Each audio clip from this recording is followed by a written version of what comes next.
प्रशांत पाटील साहेब, तुम्ही सांगितलं की बाबा आगरी कोल्हेंचा हा गाव होता, या गावामध्ये आम्हीच अल्पसंख्याक झालो. या गावामध्ये पहिल्यापासून मुस्लिम समाजाची लोक होती आणि बरीचशी गावं या नवी मुंबईमध्ये आमच्या लोकांची पण होती. ही सत्य परिस्थिति है. लेकिन शहर बनने के बाद यहाँ पे मकामी लोगों के अलावा अलग अलग इलाकों से लोग यहाँ पर आए. कुछ लोग मुंबई शहर में थे, घर छोटे हो गए, नई मुंबई की तरफ उन्होंने रास्ता ढूंढ लिया. और जहाँ पे मीटिंग हो रही है, हमारा अपना चीता कैंप का इलाका है, बड़े तादाद में चीता कैंप से भी लोग यहाँ पे रहने के लिए आए. और जब नई जगह पे लोग आते हैं तो उन्हें मुत्तहिद करना, इकट्ठा करना एक बड़ा मसला होता है. और सुल्तान मलदार साहब कोशिश कर रहे हैं कि अलग अलग इलाकों से आए हुए लोग इस नई मुंबई में जहाँ जहाँ मुकीम है, ऐसे सभी लोगों को मुत्तहिद करके अक़लियतों की एक ताकत जो है उसका एहसास लोगों को कराने का काम किया जाए. 5 साल पहले मला वाटते तुमच्याच मतदारसंघामध्ये आम्ही फिरत होतो या सुतारताईचा, और उस समय भी मैं कहता था कि जब तक जमहूरी निजाम में वोटर लिस्ट में हमारा नाम नहीं होगा, हमारी ताकत का एहसास कोई नहीं करेगा. आज भी हकीकत है कि जितनी तादाद में वोटर लिस्ट में हमारे नामों का इंदराज होना चाहिए, आज भी उतनी तादाद में वोटर लिस्ट में नाम नहीं है. किसी इमारत में देखेंगे, कहेंगे कि इस इमारत में रहने वाले तमाम मुस्लिम समाज के लोग हैं, 40 फ्लैट है, वोटर लिस्ट में नाम 20 है. इसका मतलब आज भी हम लोग वोटर लिस्ट में नाम डालने में अपनी दिलचस्पी नहीं रखते. ये सच्चाई है. अगर जमहूरी निजाम में अपनी ताकत का एहसास कराना है तो चुनाव इमारतों पे नहीं होते, चुनाव मोहल्लों पे नहीं होते, चुनाव होता है वोटर लिस्ट पे. और जिनका वोटर लिस्ट में नाम होता है वही वोट डालते हैं और वही अपने नुमाइंदों को चुनने का काम करते हैं. लेकिन 31 दिसंबर के दिन जो नामों का इंदराज हुआ, उसी के बेस पे नवी मुंबई महानगर पालिका का इलेक्शन होने वाला है. जो नाम आ गए वो आ गए, लेकिन नवी मुंबई महानगर पालिका के चुनाव होने वाले हैं. लेकिन वही चुनाव खत्म हो जाएंगे ऐसा नहीं है. मालदार साहब, मैं आपसे गुजारिश करता हूँ, जो भी यहाँ पे फाल लोग हैं, जो सियासी तौर पे, समाजी तौर पर इलाके में काम करते हैं, उनको सबसे पहले जिम्मेदारी लेनी पड़ेगी कि वोटर लिस्ट में लगातार हिंदुस्तान में वोटर लिस्ट में नाम बढ़ाने की तारीख का ऐलान नहीं होता.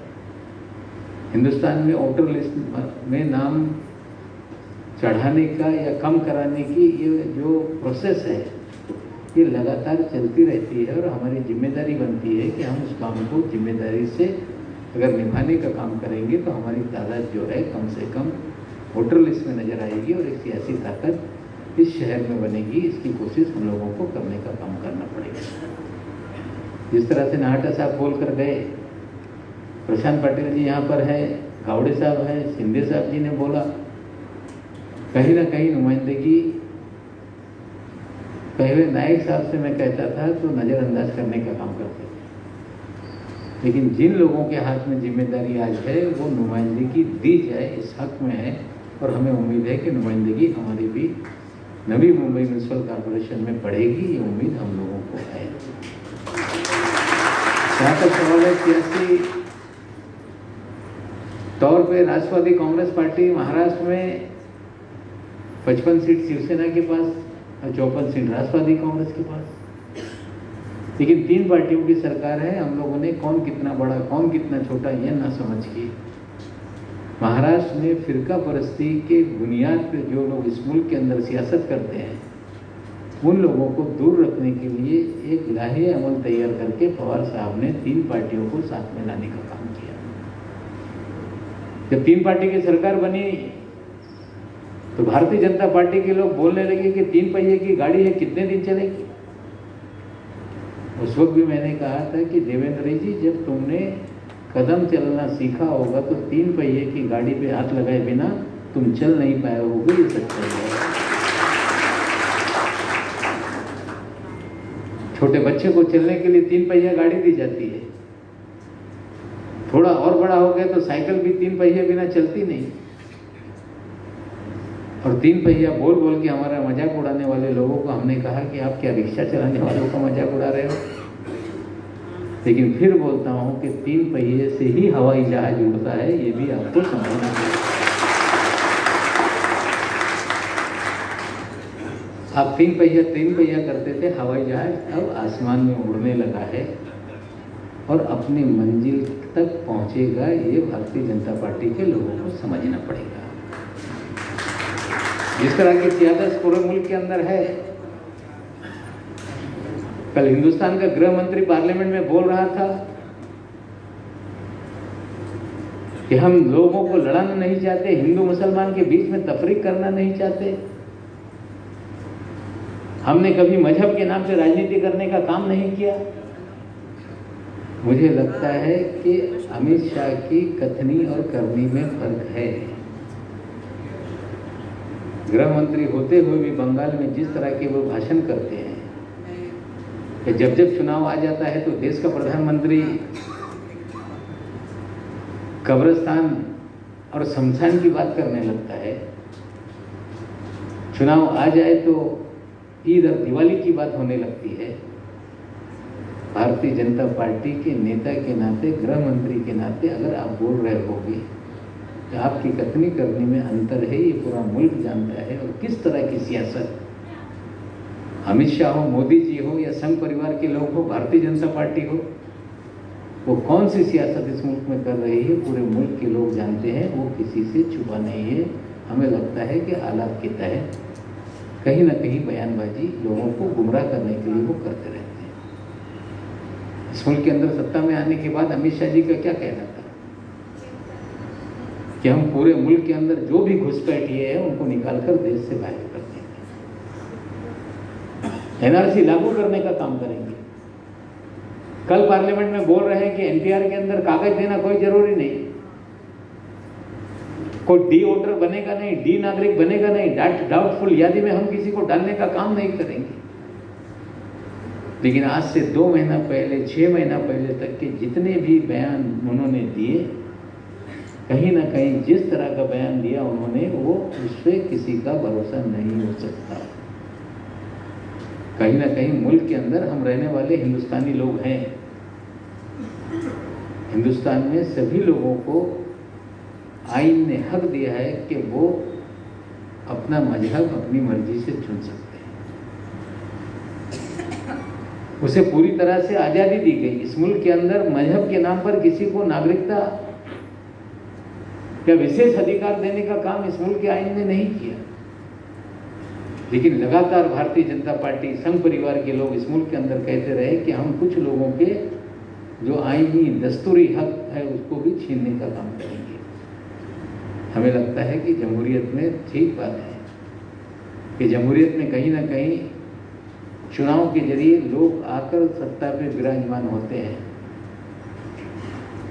जमहूरियत के जरिए कहीं ना कहीं सरकार पे काबिज होने का काम करते हैं। लेकिन जमहूरियत में अगर कोई सत्ता में विराजमान हो गया, ये समझे कि हम जीवन भर के लिए किसी भी कुर्सी पर बैठे हैं, तो जमहूरी निज़ाम में कोई ज़िंदगी भर नहीं बैठता। वह है 5 साल में अगर आपने नाइंसाफ़ी की तो एक बटन से कुर्सी उड़ाकर फेंक देने का काम यही आवाम करने का काम करती है। ये सच्चाई है, लोगों को समझने का काम करना पड़ेगा। जहाँ तक सवाल है महाराष्ट्र के अंदर एनआरसी की बात नसीम भाई ने की, एक सीएए की बात होती है बार बार, citizenship amendment act, amended act. Rashtravadi Congress Party ने पहले दिन ही ये जिस दिन बिल पार्लियामेंट में रखा गया, पार्टी के प्रवक्ता की हैसियत से हमने साफ कर दिया कि इस बिल के हम खिलाफ हैं और ये मुल्क के आइन के आर्टिकल 14-15 के खिलाफ है और हम इसका समर्थन नहीं कर सकते। पार्लियामेंट में दोनों सदनों में, चाहे नीचे का पार्लियामेंट हो, लोकसभा, राज्यसभा, राष्ट्रवादी कांग्रेस पार्टी ने दोनों जगह इसकी मुखालफत करने का काम किया। कांग्रेस पार्टी ने दोनों जगह मुखलफत करने का काम किया, शिवसेना ने नीचे समर्थन किया, ऊपर वॉकआउट कर गई। लेकिन उस कानून के तहत उस पर अमल करने की जिम्मेदारी महाराष्ट्र सरकार की नहीं है, ये आपको समझना पड़ेगा। जहाँ तक एनआरसी का सवाल है, महाराष्ट्र में लागू नहीं करेंगे, ये पवार साहब ने पहले दिन कह दिया और उद्धव ठाकरे जी ने भी लगातार उसको बयान देने का काम किया है। एनपीआर को लेके लगातार कन्फ्यूजन इस मुल्क के अंदर है, लेकिन हम लोगों को समझाना चाहते हैं कि इस मुल्क के अंदर क्या हो रहा है और क्या होने वाला है। आपको समझना पड़ेगा कि इस मुल्क के दस्तूर में, आईन में हर साल में, हर 10 साल में मुल्क में सेंसस हो, और वो प्रक्रिया हर 10 साल में होती है। 2010 में सेंसस हुआ, 2000 में सेंसस हुआ, 90 में हुआ, 80 में हुआ, 70 में हुआ, 60 में हुआ, 50 में हुआ। लेकिन 2010 से इस मुल्क के अंदर एनपीआर का एक नया कॉलम आया और सेंसस इस साल होने वाला है। सेंसस पे कोई भी, हम लोग कोई भी, किसी का वो नहीं है कि सेंसस ना हो, लेकिन एनपीआर में जिस तरह के सवालात नए तरीके से डाले गए कि तुम्हारे बाप का नाम क्या है, वे कहाँ पैदा हुए, उनकी जन्म तारीख क्या है, तुम्हारी माँ का नाम क्या है, वो कहाँ पैदा हुए, उनकी जन्म तारीख क्या है, इसी सवाल से लोगों के मन में शक पैदा हो रहा है कि अगर उनकी तारीख, जन्म तारीख या पैदा होने की जगह हम नहीं बता पाए तो हमें डाउटफुल सिटीजन में डाल दिया जाएगा और फिर हम पे एनआरसी की प्रक्रिया शुरू की जाएगी। महाराष्ट्र हुकूमत ने 6 मिनिस्टर्स की कमेटी बनाई है। 2 दिन पहले राष्ट्रवादी कांग्रेस पार्टी के एमएलए के मिनिस्टर्स की मीटिंग हुई। उस मीटिंग में ये एनपीआर, एनआरसी और सीएए को लेके सभी लोगों के सामने बात की गई और पार्टी ने फैसला किया है कि जो फॉर्मेट केंद्र सरकार ने दिया है वो हम महाराष्ट्र में लागू नहीं होने देंगे। अगर मेरी पार्टी ने फैसला करने का काम किया है कि लागू नहीं होगा, तो उस कमेटी का मैं मेंबर हूँ, तो मेरी जिम्मेदारी बनती है कि जो भी बात हो, मसवदा तैयार हो, उसी तरह का हो, कैबिनेट के सामने जाए और महाराष्ट्र सरकार भी उसे रिजेक्ट करने का काम करे। इस तरह का काम हम लोग करने का काम करेंगे। आपको पूरी तरह से भरोसा करने का काम करना पड़ेगा। आज अकलेती उमूर की जिम्मेदारी मेरे पास दी गई। 380 करोड़ से कभी बजट हमारा आगे नहीं बढ़ा। पहली बार 550 करोड़ का बजट दादा ने दिया और सिर्फ 550 करोड़ नहीं है, 110 करोड़ रुपए की नई स्कीम चालू हुई है, जिसके ऊपर खास करके मुसलमानों का ध्यान नहीं किया। हमने इसी साल में बजट में प्रोविजन किया है कि अक़लियती तबके के नौजवान जो पोस्ट ग्रेजुएशन के लिए, पीएचडी करने के लिए हिंदुस्तान से बाहर जाएंगे, चाहे लंदन जाए, अमेरिका जाए, ऑस्ट्रेलिया जाए, उसके जाने आने रहने का खर्चा महाराष्ट्र सरकार उठाएगी। इस तरह की योजना हमने बनाने का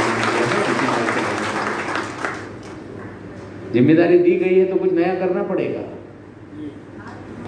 आप बोल रहे हैं कि भाई कब्रिस्तान के लिए दीवाल को पैसा देना चाहिए। पहले दिन मैंने फैसला किया। इसके पहले जो भी मिनिस्टर थे, माइनॉरिटी का जो फंड होता था विकास का, गटर बनाने को ले जाओ, सड़क बनाने को ले जाओ, नाली बनाने को ले जाओ, ये अर्बन डेवलपमेंट डिपार्टमेंट का काम है। पैसा अब जाएगा तो कब्रिस्तान के डेवलपमेंट को जाएगा, ईदगाह के डेवलपमेंट को जाएगा। पैसा जाएगा तो शादी खाना को जाएगा। हम पूरी तरह से पैसा देंगे। और दादा से मेरी बात हुई। आज बहुत सारे लोगों ने, हम लोगों ने बात की कि भाई 550 करोड़ में तो मैक्सिमम पैसा ये स्कॉलरशिप का है, अलग से कुछ देना पड़ेगा। दादा ने वादा किया है कि मेरा तो 1000 करोड़ देने का इरादा था। अभी सप्लीमेंट्री बजट आएगा तो और 500 करोड़ रुपये देंगे, ताकि लोगों के जो भी फला बजट के काम है हम लोग करते हैं। जानबूझ के पार्टी ने ये महकमा जो है अपने पास लेने का काम किया है, ताकि ढंग से काम हो। जो भी बच्चे हमारे पढ़ रहे हैं उसे वजीफ़ा मिले। जो टेक्निकल एजुकेशन के बच्चे हमारे पढ़ रहे हैं, उनका जो एमपीएससी यूपीएससी के बच्चे पढ़ रहे थे, उनको दीगर बच्चों को ज़्यादा मिलता था वजीफ़ा, हमारे बच्चों को कम था। उसकी भी हमने जो लिमिट थी बढ़ाकर दूसरे बच्चों के बराबर में करने का काम किया है। दूसरे लोगों को 8 लाख की इनकम की लिमिट थी तो वजीफा मिलेगा, और हमारे लोगों को 2 लाख की लिमिट, ये भी हमने तय किया है कि हमारे भी बच्चों की लिमिट अब 8 लाख करने का काम करेंगे। जो 25,000 का वजीफा था उसको 50,000 करने का काम करेंगे।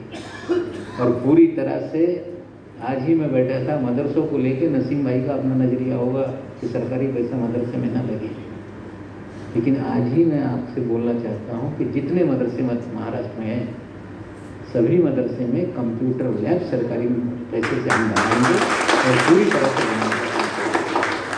और कंप्यूटर लैब बनेगा तो एक बच्चे की ट्रेनिंग के लिए कम से कम 20,000 रुपया, ज़्यादा से ज़्यादा 30,000 रुपया एक एक बच्चे की फीस मैं अपने डिपार्टमेंट से, स्किल डेवलपमेंट डिपार्टमेंट से देने का काम करूँगा। अगर किसी मदरसे ने 100 बच्चे पढ़ा दिए तो मुझे लगता है कि 20 लाख रुपए का बिल तो मदरसे का बन जाएगा और अपने डिपार्टमेंट से पूरी तरह से ईमानदारी से पूरे महाराष्ट्र में देने का काम करूँगा। बहुत सारी चीज़ें होंगी। ITI में, प्राइवेट ITI में यहाँ पर बच्चे पढ़ते थे, उन्हें फीस 20,000 30,000 भरना पड़ता था। कल ही हमने फैसला किया जो भी ITI में पढ़ेगा, ये नहीं मुसलमान, कोई भी गरीब बच्चा पढ़ेगा उसकी फीस सरकार भरेगी। इस तरह का फैसला कल ही हमने करने का काम किया। तो बहुत सारी चीज़ें हैं, डेवलपमेंट का काम करेंगे। कहीं ना कहीं डिपार्टमेंट पार्टी ने अपने पास लिया है, फाइनेंस डिपार्टमेंट हमारी पार्टी के पास है, तो पूरी तरह से अक़लियतों के ऊपर खास ध्यान रख के महाराष्ट्र में लोगों का डेवलपमेंट हो, इसका हम लोग ध्यान रखने का काम करेंगे। अभी तो इब्तिदा है, इब्तिदाई शहर होता है कि आगे आगे देखिए होता है। तो इंशाअल्लाह हम लोग पूरी तरह से अक़लियतों के मसाइल को पूरी तरह से हल करने का काम करेंगे। हमारा एक वक्फ बोर्ड है नसीम भाई, जितने मेंबर बनते हैं उतना ही मामला धीरे धीरे वो ठंडे बस्ते में जाने लगता है। मिनिस्टर में बना, मैंने पूछा कितने मामला पेंडिंग है, तो 5,000 मामला वक्फ बोर्ड में पेंडिंग है। हमने टारगेट दिया है कि 3 महीने में सारे मामला को हल करने का काम करो। मैं इतना जरूर वादा करता हूँ कि अगर नवाब मलिक ने शराब का डिपार्टमेंट छोड़ा है तो वक्फ बोर्ड में भी खुर्द-बुर्द नहीं होगा। इसका पूरी तरह से जिम्मेदारी लेकर वक्फ बोर्ड के सारे मामलों को हल करने का काम करेंगे। वक्फ की ज़मीनात का तहफ़्फ़ुज़ करने का काम करेंगे। जो ज़मीनात है उसका इस्तेमाल करके उसके डेवलपमेंट हो, उससे आमदनी के ज़राए बने, ताकि उस आमदनी से कहीं ना कहीं हमारे बच्चों की, कौम की तरक्की हो। इस तरह के पूरे लाहे अमल तैयार करके पूरे महाराष्ट्र में एक मिसाली तरह का वक्फ बोर्ड हो, इस तरह की कोशिश करने का काम करेंगे। आज आप लोग यहाँ पर आए, 10 बज गया है।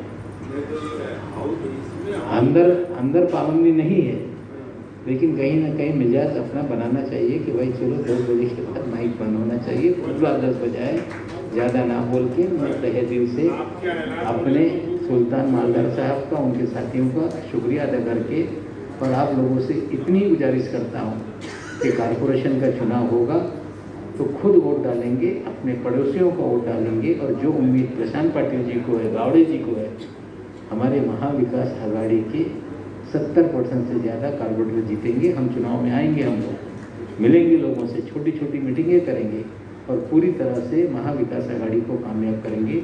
इसी उम्मीद के साथ अपनी बात खत्म करता हूँ। शुक्रिया। जय हिंद, जय भारत।